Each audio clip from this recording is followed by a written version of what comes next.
네, 오늘은 거룩한 주님의 날입니다. 우리 주일 예배를 하나님께 드리며 예배로 초청된 모든 성도님들, 또 그의 가정과 또 예배드리는 모든 초소에 주님의 놀라우신 영광과 성령의 충만하심이 오늘 예배 가운데 임하시기를 축복해 드립니다. 우리 사랑하는 가족들과 더불어서 함께 인사 나누는 시간 갖도록 하겠습니다. 네, 사랑하고 축복합니다. 네, 또 은혜 많이 받으시기를 바랍니다. 네, 이제 우리 모두 마음 정돈하시고 모두 자리에서 일어나 주시기를 바랍니다. 이제 반주에 맞추어서 우리 묵상 기도하심으로 영과 진리로 하나님께 예배 드리시겠습니다.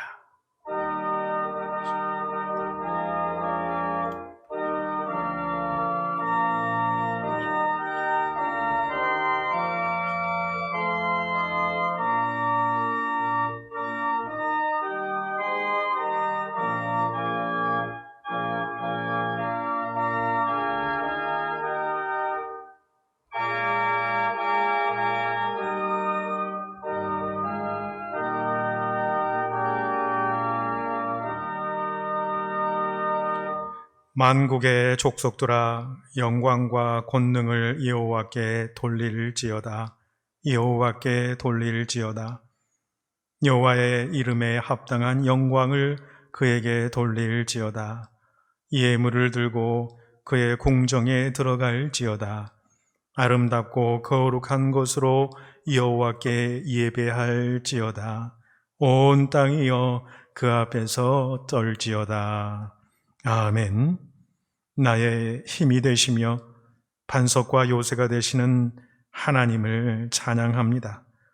만세전부터 저희들을 택하여 주시고 그리스도의 보혈로 우리를 의롭게 하사 구원하여 주신 은혜에 감사를 올려드립니다. 오늘도 예배하는 저희들을 기억하사 주의 자비를 보이시며 주님의 완전함을 보이시며 주님의 은총의 영광을 나타내 보여주시옵소서. 은혜를 사모하는 모든 성도들에게 참된 만족과 평강의 영을 충만하게 부어주실 줄로 믿사오며 우리 주님 예수님의 이름으로 기원하옵나이다. 아멘. 이제 우리 사도신경으로 우리의 신앙을 함께 고백하시겠습니다. 전능하사 천지를 만드신 하나님 아버지를 내가 믿사오며 그 외아들 우리 주 예수 그리스도를 믿사오니 이는 성령으로 잉태하사 동정녀 마리아에게 나시고 본디오 빌라도에게 고난을 받으사 십자가에 못 박혀 죽으시고 장사한 지 사흘 만에 죽은 자 가운데서 다시 살아나시며 하늘에 오르사 전능하신 하나님 우편에 앉아 계시다가 저리로서 산자와 죽은 자를 심판으로 오시리라. 성령을 믿사오며 거룩한 공예와 성도가 서로 교통하는 것과 죄를 사하여 주시는 것과 몸이 다시 사는 것과 영원히 사는 것을 믿사옵나이다. 아멘. 제 자리에 앉아 주시기를 바랍니다. 이 시간 우리 침묵으로 잠시 눈을 감으시고 한 주간의 삶을 하나님 앞에서 돌아보기를 원합니다. 하나님 앞에 우리의 연약함과 두려움을 아뢰며 하나님 앞에 온전하지 못한 모습이 있다면 용서함을 구하며 주의 긍휼하심을 바라는 기도를 드리시겠습니다.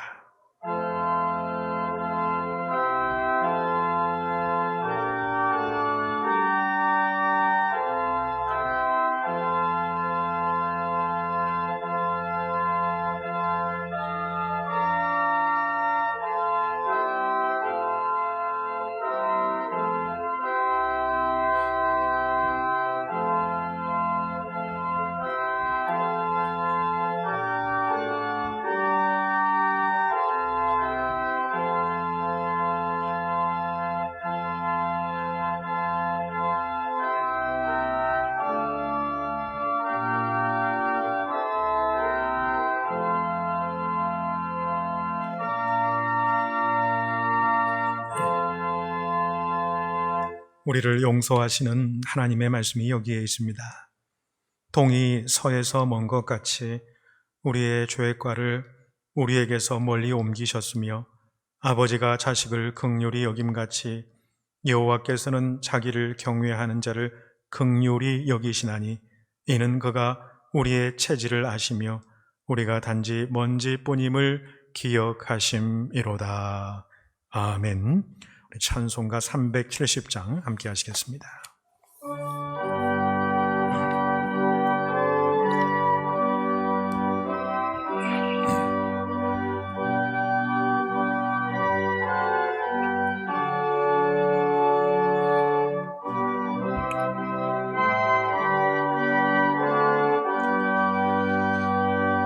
주 안에 있는 나에게 당근 쉼이 있으랴.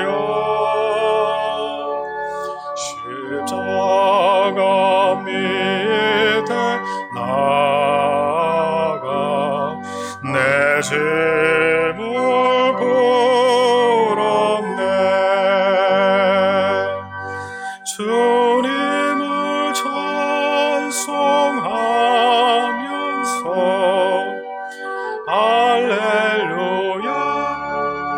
할렐루야. 내 앞길 멀고 함에도 나 주님만 따라가리.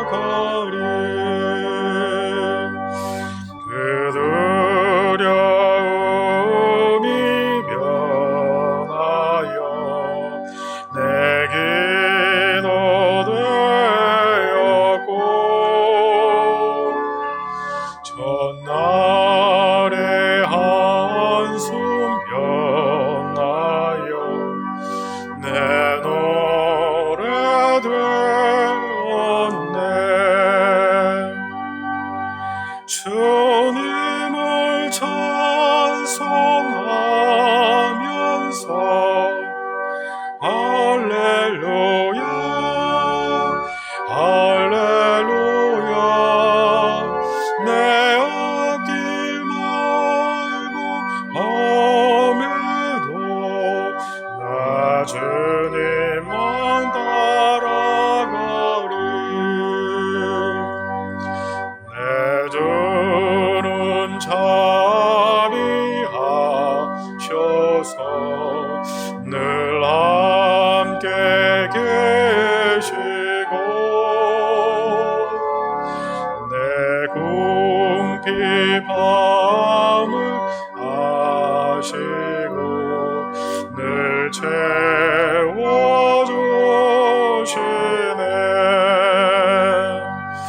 주님을 찬송하면서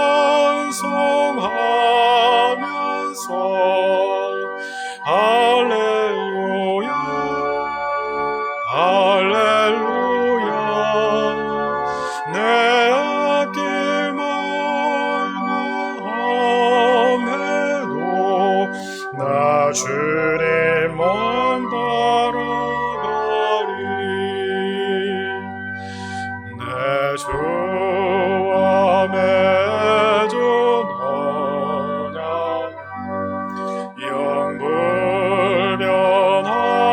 영불변하시네. 그 나라 가기까지 늘 보호하시네.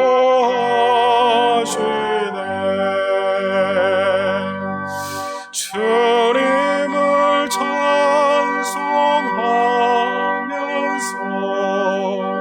할렐루야 할렐루야. 내 앞길 멀고 함에도 나 주님만 따라가리.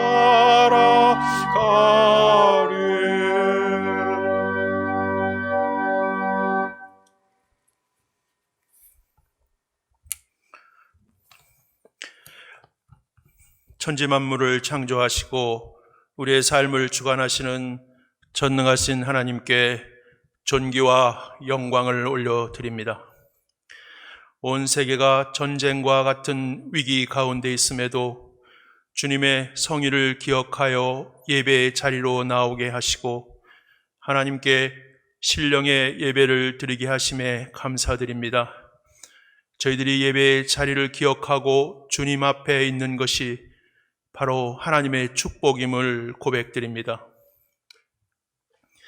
하나님, 저희들의 지난 한 주간을 돌아봅니다. 환경의 어려움이 우리를 지배하여 게으르고 나태한 신앙인의 모습이었습니다. 분주한 가정사와 경제활동 등으로 주님의 말씀에 따라 행하지 못한 것이 너무나 마음에 걸립니다. 주변에 어렵고 힘든 교우들과 이웃들이 있음에도 저희들의 처지를 핑계 삼아 지나쳐버린 모습이 부끄럽기만 합니다.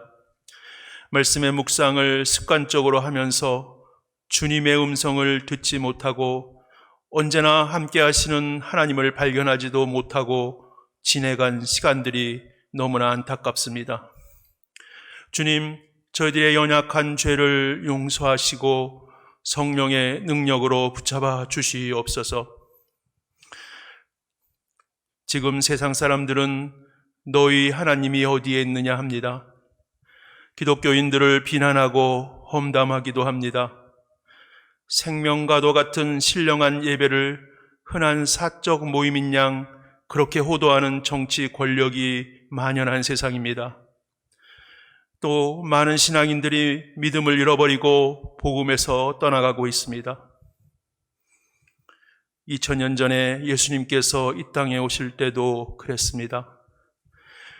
예수님의 말씀을 교회 지도자들은 권위에 도전한다 생각하고 미워하였고 예수님의 병고침도 마귀의 능력에 힘입어 고친다고 빈정거렸습니다. 당시 유대 마을은 소망을 잃어버리는 어두운 세상이었습니다. 그러나 예수님 주변에는 병자, 귀신 들린 자, 가난한 자, 사회적으로 소외된 자들 밖에는 없었습니다. 예수님께서는 그 불쌍한 백성들을 위하여 눈물을 흘리시며 그들의 아픔과 어려운 삶 가운데 함께 하시었고 그들의 죄를 용서하시며 육신의 아픔까지도 치료하여 주셨습니다. 지금 이 깜깜한 어두움과 절망의 시기에 저희들의 모습이 예수님을 닮아가는 모습이 있는지 궁금합니다. 제사보다는 인애를 원하시는 하나님의 뜻을 깨닫고 다시 저희들의 믿음 생활을 돌아보게 하시옵소서. 저희 교회가 예수님의 사랑을 품는 교회로 새롭게 변화되기를 원합니다. 하나님 도와주시옵소서. 주님 감사드립니다. 이 어려운 상황에도 저희 교우들의 생명을 지켜주시고 안전하게 거하게 하심을 감사드립니다. 지금은 카타콤과 같은 온라인 예배를 드리지만 조만간 성전에서의 예배를 소망하며 인내하게 하심도 감사드립니다. 연로하신 교회 어르신들이 건강하게 지날 수 있도록 지켜주심도 감사드립니다. 저희 교회의 사역이 무너지지 않고 강건케 하심도 감사드립니다. 인내하며 기다리는 남은 자의 신앙을 지킨 주님의 백성에게 하나님께서 허락하실 놀라운 기적과 그 선물이 저희 교회 가운데 있게 하시고 주님의 때에 그 놀라운 축복을 모두 경험하는 저희 교우가 되게 하여 주시옵소서. 유학생활을 위해서 가족과 떨어져 있는 세교우들이 팬데믹으로 인하여 더욱 힘들어합니다. 주님 특별히 감싸주셔서 힘들거나 외롭지 않게 하시고 자녀를 양육하며 어려움이 없도록 지켜주시며 떨어져 있는 가족들을 늘 보호하여 주시고 그들의 간절한 기도에 주님 응답하여 주시옵소서. 어려운 시기를 잘 이겨내고 계신 모든 환우들에게 주님 친히 찾아주셔서 오른손으로 붙들어 주시고 속히 회복시켜 주시옵소서. 일어나게 하시옵소서. 또한 선교 현장에서 목숨을 바쳐서 수고하시는 선교사님들을 지켜주시고 그 사역들 가운데 주님 축복하여 주시옵소서. 복된 말씀으로 매일의 묵상을 나눠주시는 담임 목사님께 하나님의 특별한 은혜를 허락하여 주시기를 원합니다. 교회의 미래를 위해서 준비하시면서 교우를 목양하시기에 어려움이 없도록 영육간에 강건하게 하시옵소서. 오늘도 성령의 능력을 허락하셔서 복된 하나님의 말씀을 선포하게 하시고 저희 모두에게는 큰 위로와 평강이 넘치게 하시옵소서. 변함없는 열심으로 예배를 위해서 준비하는 손길, 교우들을 돈버는 손길, 교회의 살림을 위해 쓰는 수고, 그리고 자녀들의 영적 생명을 위해서 애쓰시는 교육 목사님들 가운데 하나님 함께 하시고 만배로 축복하여 주시옵소서. 오늘도 우리의 삶을 인도하여 주시는 예수 그리스도의 이름으로 간절히 기도드리옵나이다. 아멘.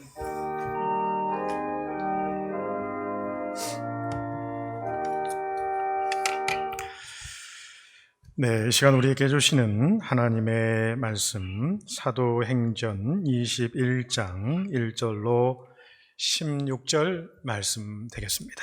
사도행전 21장 1절에서 16절까지 말씀, 저와 여러분이 한 절씩 교독으로 봉독합니다.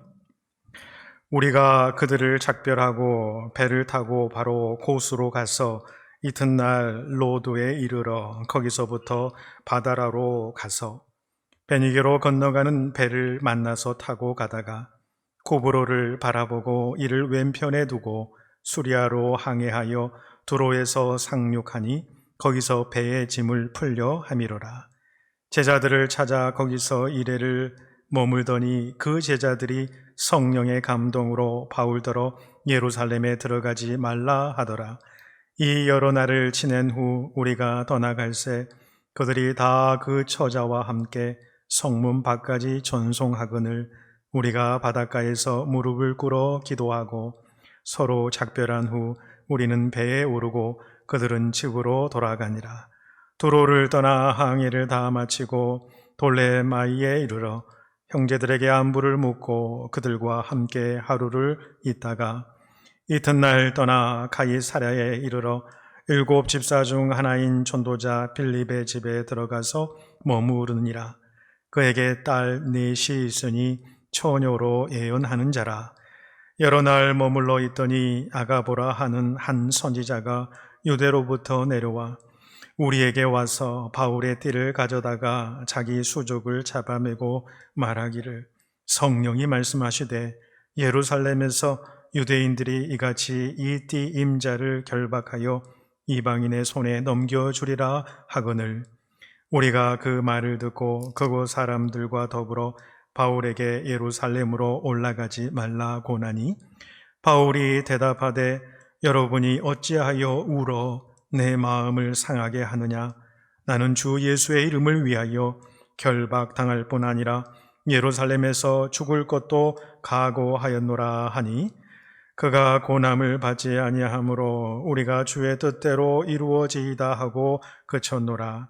이 여러 날 후에 여장을 꾸리어 예루살렘으로 올라갈새 가이사랴에 몇 제자가 함께 가며 한 오랜 제자 구브로 사람 나손을 데리고 가니 이는 우리가 그의 집에 머물려 함이라. 아멘. 하나님의 말씀입니다. 이 시간 우리 시온 성가대에서 지난 찬양 영상으로 하나님께 귀한 찬양 올려드리겠습니다.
네,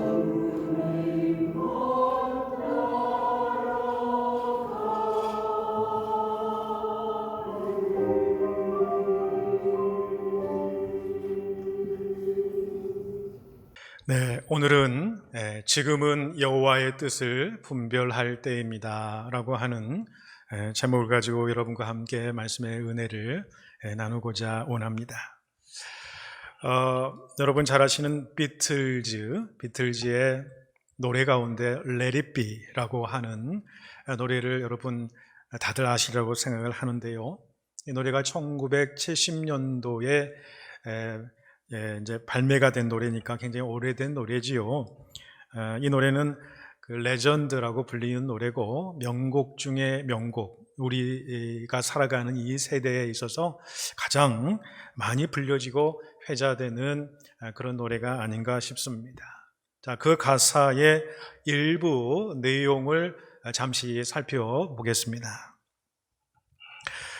When I find myself in times of trouble, Mother Mary comes to me, speaking words of wisdom, let it be. 많이 들어보셨지요? 내가 힘든 시기에 나 자신의 모습을 발견할 때 어머니 메리가 나에게 다가와 지혜의 말씀을 해주셨죠. 순리에 맡기라고요. 그리고 나의 어두운 시간 속에서 어머니는 내 앞에서 환하게 서 계시면서 지혜로운 말을 속삭여요. 순리에 맡기세요. 상심에 겪고 있는 사람들이 세상을 살아가며 같은 생각을 가지고 있을 때 그곳에서는 현명한 답이 있을 거예요. 순리에 맡기세요. 구름이 가득한 밤에 여전히 제 위에는 환하게 빛나는 별이 있고 그 빛은 내일까지 계속될 거예요. 순리에 맡기세요 라고 하는 이 노래입니다. 그리고 후렴구에 보면 계속 Let it be, Let it be 이렇게 계속 반복되어서 부르는 노래, 여러분 잘 아시라고 생각을 합니다. 인생에서 어떤 어려운 일, 또 마음 아픈 일, 이해되지 않는 일들을 당할 때에 너무 고민하거나 힘들어하지 말고 그냥 되어가는 대로 내버려 두어라. 순리에 맡기라는 것이지요. 아무리 애써도 안 될 일을 두고 발만 동동 구르며 쓸데없이 고생하기보다는 여유를 가지고 그냥 되어가는 대로 두고 보자라고 하는 그런 가사의 내용입니다. 자, 이런 Let it be, 내버려두라, 이 순리에 맡기라 라고 하는 이 노래의 외침을 들을 때마다 우리는 잔잔한 그 마음의 그 위로를 이 노래를 통해서 또 이 가사를 통해서 받기도 하고, 때로 우리네 힘든 인생의 여정을 가는 동안 이 노래가 또 이 가사가 힘이 되곤 합니다.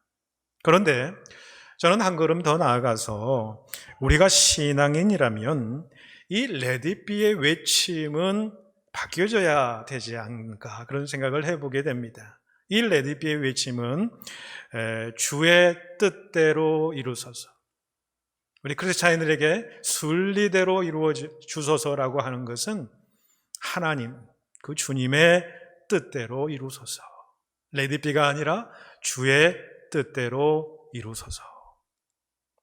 오늘도 우리는 이 선택의 갈림길에 서서 주님의 뜻을 묻곤 합니다.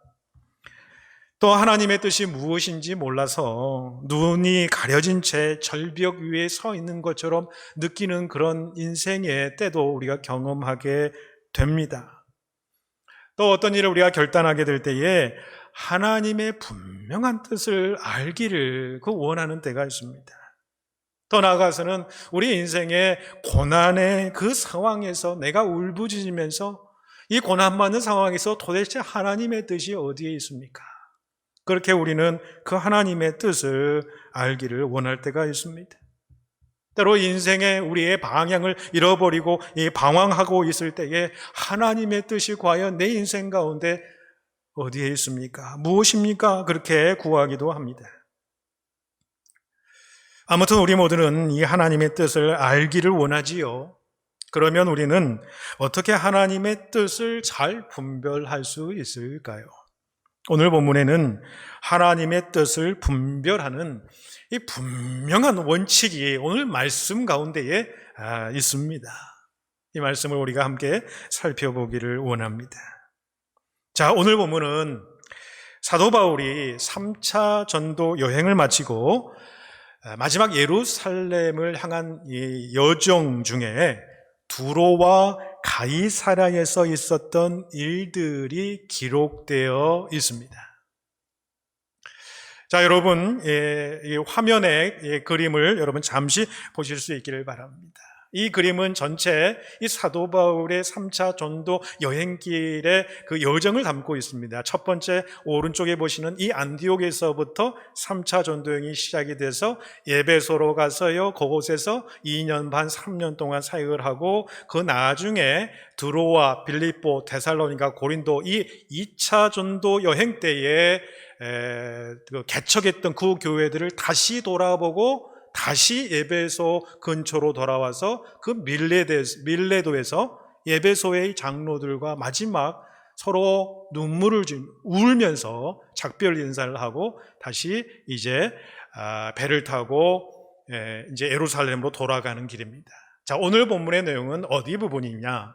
이 3차 전도여행이 다 끝나고 밀레도에서 배를 타고 이 두로와 가이사랴에 들려서 일어난 일들을 오늘 본문의 배경으로 삼고 있는 것이지요. 자, 이제 이 사도 바울은 밀레도에서 출발한 그 배가 지중해를 통과해서 이제 이 두로라고 하는 지역에 먼저 도착을 하게 됩니다. 자, 오늘 본문에 보면 이 두로에서 그는 제자들을 찾아서 일주일 동안 함께 그들과 머물렀다라고 그렇게 기록이 되어 있지요. 자, 그들이 한 주일 함께 지내는 동안 제자들은 성령의 감동을 받습니다. 성령의 감동을 받고 예언을 하죠. 장차 이 사도 바울이 예루살렘에 가서 고난당할 것을 알게 되고 그것이 너무 마음이 아파서 이 사도 바울에게 그의 제자들이 제발 그 예루살렘에 가지 말라라고 그렇게 부탁을 하죠. 인간적인 부탁이었지요. 그런데 이 바울은 그들의 걱정하는 마음을 알았지요. 그럼에도 불구하고 자기에게 맡겨진 그 하나님께서 주신 사명의 길을 가기를 원했던 거지요. 그래서 예루살렘으로 향하려 합니다. 그러자 그 두로의 제자들이 오늘 본문에 보니까 다 그 처자와 함께 성문 밖까지 이 사도 바울을 전송하러 지금 나오고 있지요. 그리고는 다 함께 모여가지고 그 두로의 그 바닷가에서요, 이 사도의 바울과 더불어서 모두 무릎을 꿇고 기도하고 작별을 나누었다. 오늘 본문은 그렇게 기록하고 있습니다.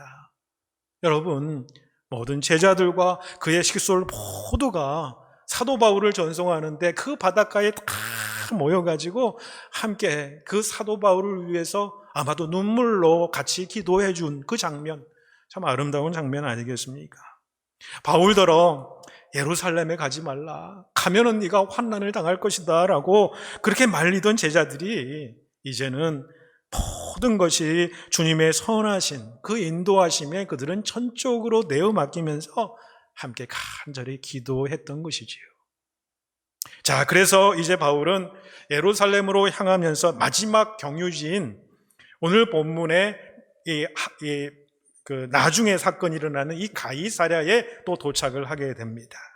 자, 거기서 예루살렘의 초대 7 집사 중에 한 분이었던 전도자 그 빌립 집사님을 만나서 그의 집에 유하게 되게 됩니다. 그런데 오늘 본문에는 이 빌립 집사에게 딸이 4이 있는데 처녀로 예언하는 자들이었다, 그렇게 소개를 하고 있습니다. 빌립 집사는 사마리아에서 에디오피아 4시에게 처음으로 이방인에게 하나님의 놀라운 복음을 전했던 사람이에요. 사마리아 지역을 개척하고 복음을 그 사마리아 지역에 널리 폈던 사람이 바로 이 빌립 집사거든요. 그러니까 그 이후에 계속해서 가이사랴에 머물면서 특히 그 사마리아 지역의 사람들을 향한 그 복음 전도가 무려 한 20년 동안 계속되었다라는 거예요. 그 가운데에 딸 넷이 있는데 다 예언하는 처자였다. 예언하는 은사가 있었던 거예요. 신령한 은사가 있었던 거예요. 그의 가족 전부가 다 그렇게 복음을 위해서 성령의 능력과 역사에 힘입어서 그렇게 그 가족이 이루어졌다. 얼마나 복된 가정인지 모르겠어요.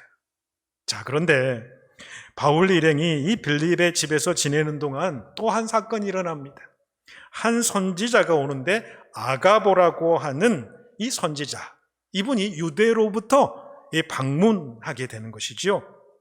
그런데 이 아가보라고 하는 선지자는 오늘 이 본문에만 나오는 분이 아니라 사도행전 11장에도 나오게 됩니다.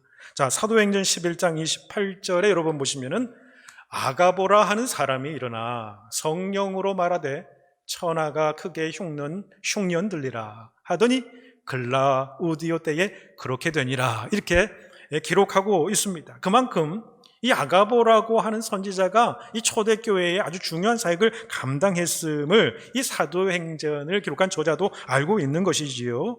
그리고 특별한 예언의 은사를 받은 사람이 바로 이 아가보라고 하는 그런 사람입니다. 그런데 이 아가보 선지자가 이 빌립의 집에 와서는 또 성령으로 예언을 하는데 바울이 예루살렘에서 당할 일을 예언을 합니다. 그런데 그는 바울의 떼를 가져다가 자기 수족을 잡아매는 거예요. 그 예언을 자기가 자기의 몸의 행동을 통해서 보여주는 겁니다. 그러면서 사도 바울이 예루살렘에서 결박을 당하고 이방인이 로마 군병의 손에 넘겨지게 될 것이다. 그러니까 큰 환난을 당하게 될 것이다 라고 하는 것을 예언을 하지요. 자, 사도 바울은 오늘 본문에서 그 예언에 대해서 어떻게 반응합니까? 이어지는 13절로 16절에 기록된 것을 보게 되면요, 사도 바울은 그와 같은 예언이 성령께서 분명코 말씀하시는 사실을 알고 있었어요. 하지만 그것이 그가 예루살렘에서 어떤 환난을 당하게 될 것인지를 예언한 것은 맞는 이야기지만은, 그건 당연히 성령께서 그것을 그렇게 예언하신 것이지만은, 성령께서 그러니 예루살렘에 가지 말아라 라고 하는 예언은 아니었다. 사도 바울은 그 점을 잘 분별했다라고 하는 것입니다. 사도 바울은 오늘 사건 이전에 이미 예배소에서 이미 하나님의 비전을 받았어요. 성령의 음성을 들었어요. 그게 사도행전 19장 21절에 그 내용이 나옵니다. 이 일이 있은 후에 바울이 마게도냐와 아가야를 거쳐 예루살렘에 가기로 작정하여 이르되 내가 거기 갔다가 후에 로마도 보아야 하리라 하고 라고. 원어 성경에서는 예루살렘으로 가기로 성령 안에서 작정했다, 그렇게 사실은 표현이 되어 있습니다. 그러니까 사실은 예루살렘에 가려고 하는 것도 바울 자신의 뜻이 아니라 성령의 뜻이었던 것이죠. 하나님의 뜻이었던 것입니다. 그 예루살렘에 갔다가 이제는 그 예루살렘 이후에 로마도 내가 보리라 라는 것입니다. 바울 사도는 예루살렘을 거쳐 로마로 가서 로마 제국의 복음화를 위한 큰 그림을 그가 미리 보았던 것이지요. 하나님의 비전을 그가 보았던 것입니다. 그래서 바울은 오늘 본문 13절에 보면 이렇게 이야기하는 거예요. 여러분이 어찌하여 울어 내 마음을 상하게 합니까? 나는 주 예수의 이름을 위하여 결박당할 뿐만 아니라 예루살렘에서 죽을 것도 각오했습니다. 자기를 말리는, 예루살렘에 가면 환난을 당할 것을 아는 사람들이, 그것도 신실한 믿음의 자녀들 아닙니까? 그분들이 말리는 거예요. 그러니까 그들을 향해서 너희가 어찌하여 울어서 내 마음을 상하게 하느냐, 나는 목숨을 다 바칠 각오를 했다, 그렇게 이야기하는 것이죠. 전도자 빌립과 또 아가보 선지자는 바울의 그와 같은 결단을 보고서는 주의 뜻대로 이루어지겠습니다, 그렇게 고백을 하죠. 그들은 바울이 예루살렘으로 가는 것이 주의 뜻임을 깨닫게 된 것입니다. 그래서 바울이 예루살렘으로 향할 때에 가이사랴의 몇 제자들도 고난에 기쁘게 동참할 각오로 사도 바울과 함께 갔다고 오늘 본문이 기록하고 있는 것을 보게 되죠. 여러분, 바울은 오직 어디로 어떻게 가야 될지 이 성령의 인도하심만을 철저하게 따르고 있었다는 거죠. 만약에 바울이 예루살렘에 환란이 있을 것을 알고 피해야지 했다고 한다면 하나님의 뜻이, 하나님의 계획하신 일이 이루어지지 않았을 것입니다. 그러나 바울은 피하지 않았습니다. 그리고 예루살렘에서 붙잡히는 것이 하나님의 뜻임을 그는 알았던 것입니다. 그러면 하나님께서 왜 그렇게 하셨을까요? 여기에 하나님의 놀라운 섭리와 지혜가 있습니다. 하나님은 바울이 로마 권력의 핵심 세력자들과 접촉할 수 있게 하는 기가 막힌 방법을 사용한 것이지. 그것은 정치범으로 황제의 재판을 받게 하는 것입니다. 사도 바울이 예루살렘에 가면은 유대인들이 이 사도 바울을 죽이려고요, 몇십일 동안 내가 마시지도 먹지도 않고 이 사도 바울을 잡아서 죽이겠노라고 하는 그런 사람들이 많았다라는 거예요. 그런데 그는 시민권자, 로마의 시민권자였기 때문에 내가 로마에 가서 내가 재판을 받겠다. 시민권자는 그런 권리가 있었거든요. 그러니 로마 군인들이 사실은 죄인이었지만은 재판을 받아야 될 사람을 보호할 수밖에 없었던 거예요. 그래서 예루살렘에서 그 위협 가운데서도 오히려 이 로마 군인들한테 보호를 받지요. 그리고 나중에 배싹도 내지 않고 로마 군인들이 호위해서 로마로 가지 않습니까? 이것이 바로 하나님의 놀라운 섭리하심과 지혜였다라고 하는 것이지요. 로마 시위대지요. 로마 최정예의 그 부대에, 그 감옥에 들어가게 하심으로 당시에 로마의 최고의 실력자들을 만날 수 있는 기회를 열어주셨던 거예요. 그들에게 복음을 전했어요. 여러분, 우리도 어떤 길을 가야 할지 판단하기가 참 힘들 때가 많지요. 그때 무엇보다도 중요한 것은 무엇일까요? 사람들의 의견을 듣는 것도 중요합니다. 그러나 성령님의 친히 인도하심을 여러분 믿으셔야 됩니다. 성령님께서 내게 친히 말씀해 주신다는 사실을 믿으셔야 됩니다. 요한일서 2장 27절에 이런 말씀을 하시지요. 너희는 주께 받은 바 기름 부음이 너희 안에 거하나니 아무도 너희를 가르칠 필요가 없고 오직 그의 기름 부음이 모든 것을 너희에게 가르치며 참되고 거짓이 없으니 너희를 가르치신 그대로 주 안에 거하라 그랬습니다. 기름 부음이 너희 안에 거한다. 성령께서 너희 안에 거하신다. 그런 말씀입니다. 그리고 성령께서 너희 안에 거하셔서 모든 것을 가르치게 하신다. 참되고 거짓이 없게 하신다는. 그러니 너희는 성령 안에 거하고 그가 가르치신 대로 행하라 라고 말씀하시는 것이에요. 성령님께서 여러분 각자에게 말씀해 주신다는 것입니다. 성령 하나님은 여러분의 심령 가운데에 계십니다. 여러분 그 점에 대한 분명한 믿음을 우리는 가져야 될 줄로 압니다. 그 성령의 음성을 사모하시고 분별하실 수 있기를 바랍니다. 이 성령님의 음성을 듣고 하나님의 뜻을 분별하는 기본적인 자세가 무엇일까?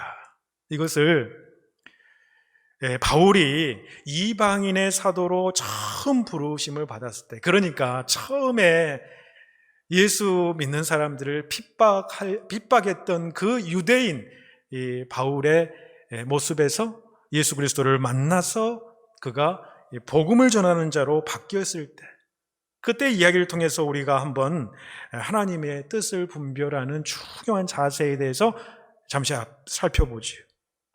당시 바울은 이 다메섹으로 예수 믿는 사람들을 핍박하고 체포하러 갔던 사람이지요.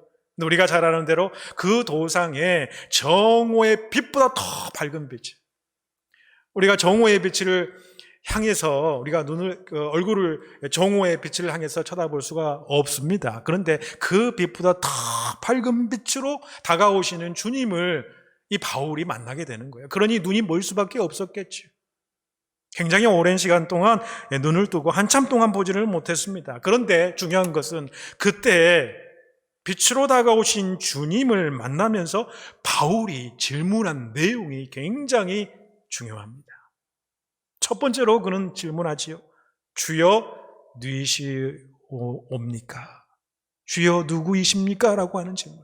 그러자 주님께서 나는 내가 핍박하는 예수라 라고 대답을 하시죠. 그러자 다음으로 바울이 질문한 내용이 뭐냐면 주여 제게서 무엇을 원하시나이까? 이런 질문을 해요. 두 가지 질문이 굉장히 중요합니다. 주여 누이시오니까? 주여 내게 무엇을 원하시나이까? 이 두 질문들 사이에 그리고 그 질문들에 대한 대답으로 바울은 사도 바울이 되는 거예요. 이방인의 사도로 되는 것입니다. 부르심을 받게 되는 거예요. 이 과정을 통해서 자신의 인생을 향한 하나님의 뜻을 확실히 분별하고 깨닫게 되었다라고 하는 사실이에요. 굉장히 상징적인 질문이라고 생각합니다. 여러분, 우리가 먼저 하나님의 뜻을 우리가 잘 알고 분별하려면은 우리에게도 바울의 첫 번째 질문이 필요하다는 거예요. 주여 누구이십니까? 누이시니까? 라고 하는 질문이죠. 이것은 주님의 뜻을 알기 위한 가장 기본적이고 모든 것의 전제가 된다라고 하는 사실이죠. 왜냐하면 주님을 바로 알고 주님의 그 마음과 주님의 그 생각과 그 계획을 우리가 아는 데서부터 우리를 향한 주님의 뜻을 깨닫게 되기 때문에 그래요. 여러분, 우리가 상식적으로 한번 생각을 해보지요.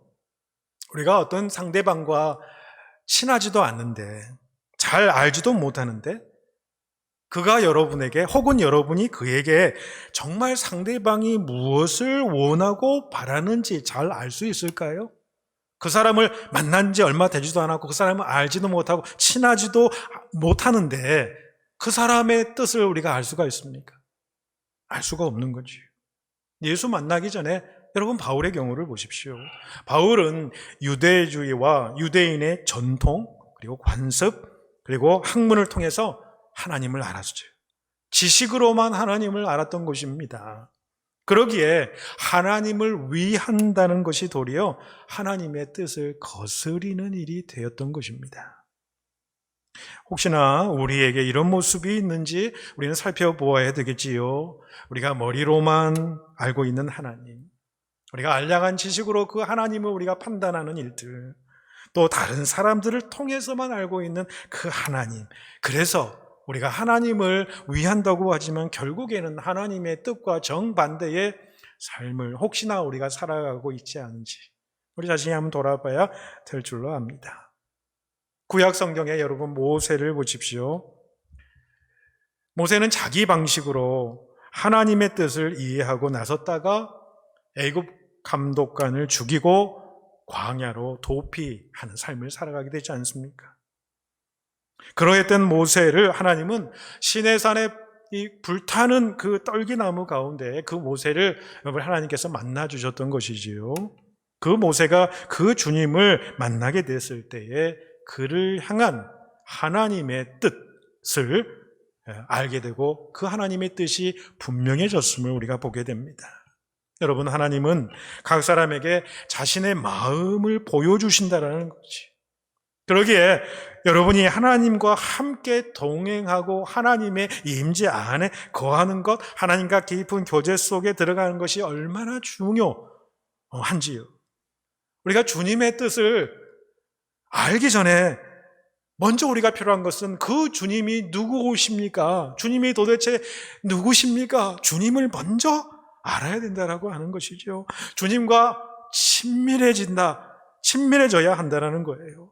우리가 주님을 알고 친밀해지는 방법은요, 여러분, 말씀이 가장 큰 중요한 방법인 거예요. 내가 날마다의 삶 속에서 말씀을 계속해서 묵상을 합니다.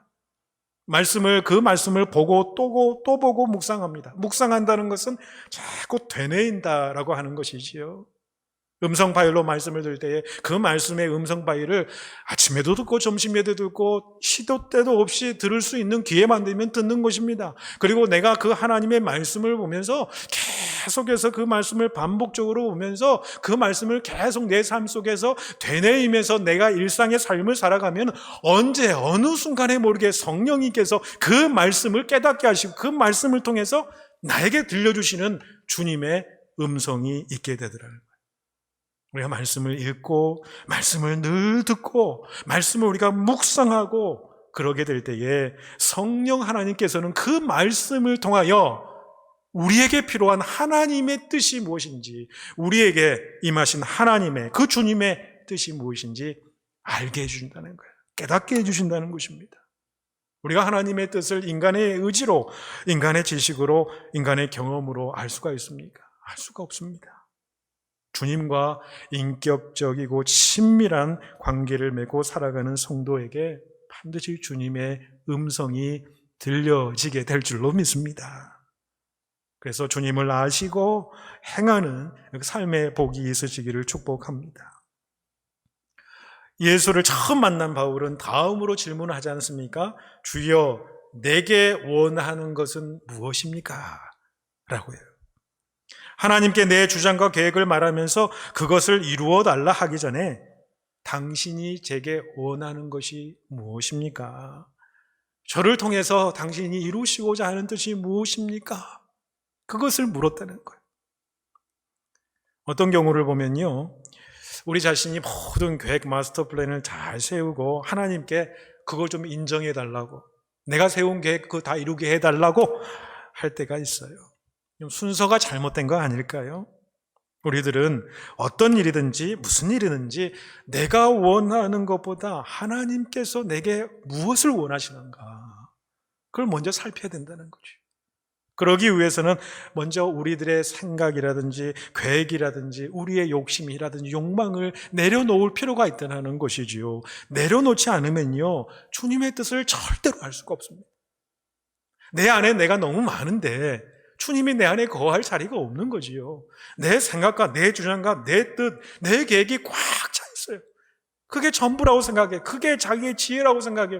그러니 하나님이 인간의 지혜를 넘어선 그 하나님의 뜻이 우리 가운데에 들려지겠습니까? 내 자신의 계획과 생각과 뜻을, 그리고 내 인간의 욕심과 욕망을 내려놓아야 주님의 뜻이 들리게 되는 거예요. 그래서 우리는 내가 원하는 뜻과 의지와 계획이 아니라 정말 여호와께서 우리에게 무엇을 원하시는가에 집중을 하면 반드시 주님의 뜻을 우리를 통해서 깨닫게 하시고 알게 하시고 그 일들을 행하게 하실 줄로 믿습니다. 여러분, 오늘 말씀 앞에 모두 결단하실 수 있기를 바랍니다. 우리의 삶 속에서 주님의 뜻을 잘 분별하시고 주님의 뜻을 이루어 가시는 복된 삶을 살아가시기를 축복합니다. 우리 안에 임재하시고 역사하시는 성령님의 인도하심 가운데에 그 음성을 들으시고 주님의 뜻을 분별해야 될 줄로 압니다. 그렇게 하기 위해서 주님과 아주 친밀한 관계를 이루는 우리 모두가 되기를 소원합니다. 다음으로 내가 원하는 것이 아니라 나를 통해서 주님께서 원하시는 것에 더 초점을 맞추시기를 바랍니다. 우리의 자신의 것을 내려놓을 때에 주님의 뜻이 더 선명하게 드러나고 우리의 뜻과 계획과 우리가 생각했던 것보다 더 훌륭한 것들이지요. 우리가 알지 못한 새로운 것들이 그 주님의 계획과 비전 가운데 우리의 삶 가운데 들어오게 될 줄로 믿습니다. 그 하나님의 뜻을 분별하심으로 하나님의 뜻을 이루어드리는 그런 귀한 성도들을, 복된 성도님들 다들 되시기를 주님의 이름으로 축복해 드립니다. 기도하시겠습니다. 사랑의 하나님, 오늘 주신 말씀대로 우리 안에 임재하시는 성령님의 음성에 귀 기울여 듣고 주님의 뜻을 분별하는 삶을 살아가게 하시옵소서. 또한 우리가 원하는 것보다 주님께서 원하시는 것이 무엇인지 그 주님의 뜻을 우리네 삶 가운데 분별하게 하시옵소서.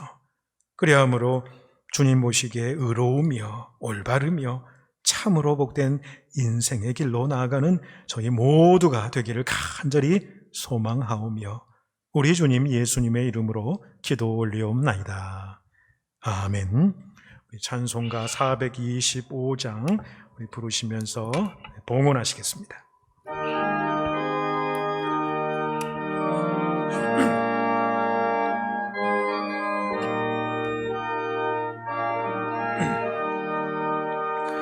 주님의 뜻을 이루소서. 고요한 중에 기다리니 진흙과 같은 날 빚으사 주님의 형상 만드소서. 주님의 뜻을 이루소서. 주님 발 앞에 엎드리니 나의 맘속을 살피시사 눈보다 희게 하옵소서. 주님의 뜻을 이루소서. 병들어 몸이 피곤할 때 권능의 손을 내게 펴사 강건케 하여 주옵소서. 주님의 뜻을 이루소서. 온전히 나를 주장하사 주님과 함께 동행함은 만민이 알게 하옵소서.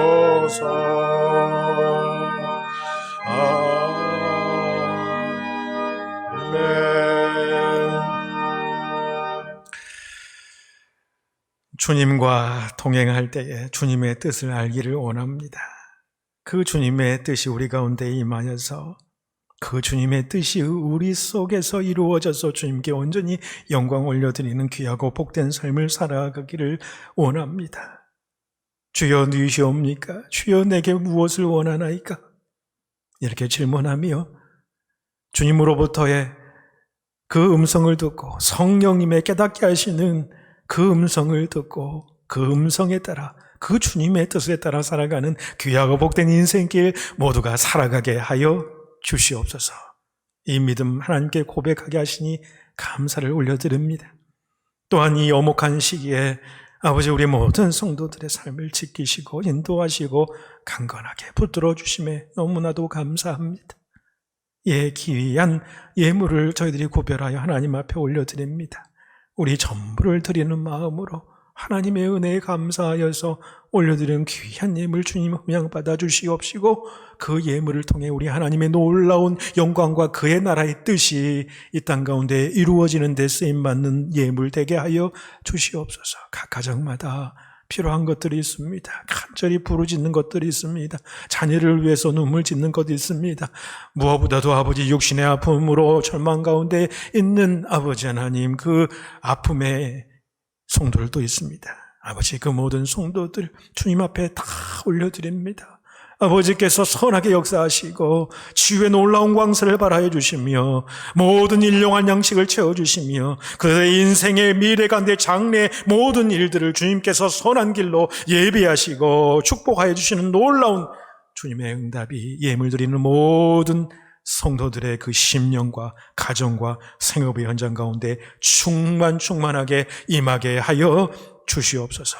우리가 드리는 예물뿐만 아니라 우리 자신들을 거룩한 산제사로 하나님과 세상에 드리기를 원하오며 우리 주님 예수님의 이름으로 봉헌기도 올리옵나이다. 아멘. 네, 이어서 우리 교회 앞에 알리는 소식 잠시 전하도록 하겠습니다. 우리가 지금 락다운 기간을 진행되고 있습니다만 참 기쁜 소식입니다. 기쁜 소식은 이 해밀턴과 이 할턴 지역이 어제 지난주 금요일 날 발표되었는데 다음 주 화요일이죠. 다음 주 화요일 날 16일입니다. 이때에 우리가 락다운 그레이 존에 있었는데 레드 존으로 바뀌게 됩니다. 레드 존으로 바뀐다는 것은 많은 이제 가게를 또 오픈할 수 있는 상황도 되지만은 더욱 우리에게 기쁜 것은 우리가 릴리저스 서비스를 드리는 게 교회에서 예배 드리는 현장도 예전 우리가 현장 예배를 드렸던 것처럼 이 공간에 우리 현장 건물의 30%를 이제 채워서 예배를 드릴 수 있게끔 이제 되었습니다. 그래서 돌아오는 주는 우리가 지난번에 현장 예배와 더불어서 실시간 예배를 드린 것처럼 현장 예배로 복귀를 합니다. 현장 예배로 돌아오는 주, 그러니까 2월 21일이지요. 돌아오는 주 2월 21일 주일은 현장에서 예배를 드리고 그 현장에 실시간 이제 영상으로 또 예배를 못 나오시는 분들을 위해서 그렇게 실시간 영상 예배를 드리게 됩니다. 꼭 기억하시기를 바랍니다. 위에서 기도해 주시고 성도님들 함께 모여서 예배드리는 그 현장에 또 하나님께서 성령의 놀라운 충만한 은혜들을 더 부어줄 줄 믿습니다. 여러분 같이 모여서 예배드리는 그 예배를 사모하신 그 마음으로 한 주간 또 그 예배를 사모하는 심령으로 또 그렇게 나가시면 참 감사하겠습니다. 또 일들을 위해서 기도해 주시기를 바라고 행여나 이 변동이 있게 되면은 카톡으로 다 알려드리겠습니다. 하지만 정부에서 발표된 대로 따르면은 이제 예배를 30% 이상 드리게 된 것이 결정이 된 것 같습니다. 그래서 여러분 그렇게 아시고 돌아오는 주는 우리 현장에서 예배를 드리도록 하겠습니다. 자, 우리 교회 학교 아동부 중고등 EM도 마찬가지입니다. 지금 이제 온라인으로만 실시간으로만 예배 드렸는데 교회에서도 가정에서도 교회에서 현장 예배 드리면서 또 실시간으로 예전처럼 그렇게 돌아갑니다. 우리 자녀들도 돌아오는 주에 함께 예전처럼 같이 이렇게 오셔도 같이 예배 드리실 수 있게 되겠습니다. 자, 올 한 해 말씀 주제처럼 우리 주 안에서와 그 힘의 능력으로 여러분 강건하실 수 있기를 바랍니다. 그리고 이번 주 17일 수요일이 제의 수요일입니다. 제의 수요일. 이날로부터 올해 사순절이 시작이 됩니다. 그래서 돌아오는 주는 첫 번째 사순절 주일입니다. 첫 번째 사순절 주일부터 우리가 현장 예배 복귀돼서 참 감사하다는 생각도 있는데요. 그렇게 또 절기가 바뀌었음을 알려드립니다. 또 이번 주 한 주간만 매일 말씀 묵상은 우리 부교육자 분들께서 수고해 주시겠습니다. 매일매일 말씀으로 승리하시기를 바라겠습니다. 2020년도 헌금 영수증이 이제 발급이 되었을 것입니다. 지난 주간에 몇 년 동안 받아오신 성도님들께 현금 영수증이 이제 우편으로 발송되었으니까 곧 아마 도착하리라고 생각을 하고요. 이번에 새로 이 헌금 영수증을 발급이 필요하신 성도님들은 우리 재정부 서영근 집사님에게 요청해 주시면 받으실 수 있겠습니다. 여러분 계속 우리 함께 기도해 주실 내용들 늘 있지요. 이병규 집사님, 김현수 권사님, 손영국 장로님, 표석근 집사님, 도대한 집사님, 우리 세진이, 소율이, 우리 상록회 모든 어르신들, 우리 모든 성도님들, 참 우리 장로님 우리를 대표 기도하신 것처럼 너무 감사한 것은 우리가 1년여 정말 1년 가까이 되어 가는데 그동안에 우리 성도님들 이 코로나로 인해서 어려움을 당하지 않고 또 그동안 몸에 육신에 병이 있고 아픔이 있었던 분들도요 많이 수술도 받고 회복이 많이 되셨어요. 그래서 얼마나 감사한지 모릅니다. 그래서 앞으로 또 여전히 또 육신 가운데 아픔이 계신 분들이 계시니까 이분들이 더 치유가 되고 완전히 회복될 수 있도록 여러분 계속해서 함께 기도해 주시면 감사하겠습니다. 자, 올 한 주간도 여러분 하나님의 은혜 가운데 강건하시고 평안하시고 돌아오는 주에는 우리가 얼굴을 뵙고 예배드리는 그 순간을 우리가 사모하면서 한 주간도 여러분 평안하시고 주님의 은혜가 늘 넘쳐날 수 있기를 바랍니다. 네, 다 같이 일어나셔서 우리 결단 찬송하시겠습니다.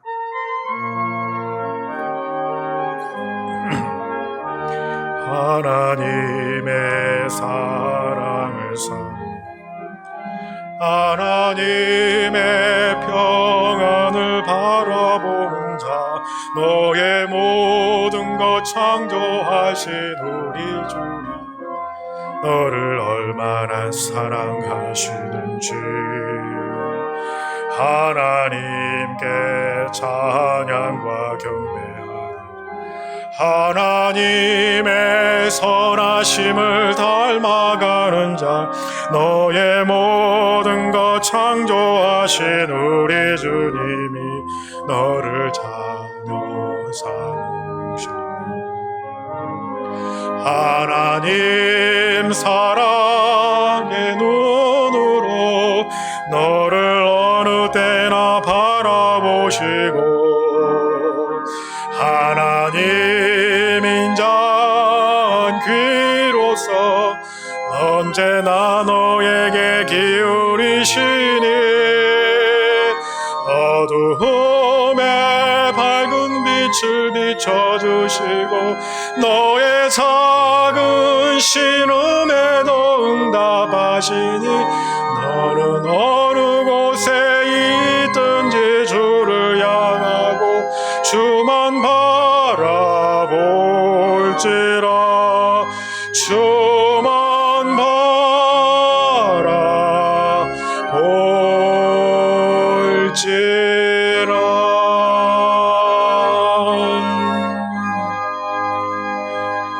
지금은 우리 구주 예수 그리스도의 은혜와 하나님의 사랑하심과 성령님의 교통하심이 내 안에 임재하시는 성령의 음성을 들으며 주님과의 친밀한 교제와 나눔을 통하여 주님께서 원하시고 기뻐하시는 뜻을 이루어 나가기를 소원하고 결단하며 나가는 모든 사랑하는 성도 한 분 한 분 위에와 그의 가정과 생업의 현장 위에, 그리고 그들의 자녀들과 그들의 미래 위에, 그리고 사랑하는 우리 조국 땅과 우리가 밟고 살아가는 이 땅 가운데에, 그리고 주님의 핏값으로 세운 저의 복된 교회 위에 이제로부터 영원까지 함께 하시기를 간절히 축원하옵나이다.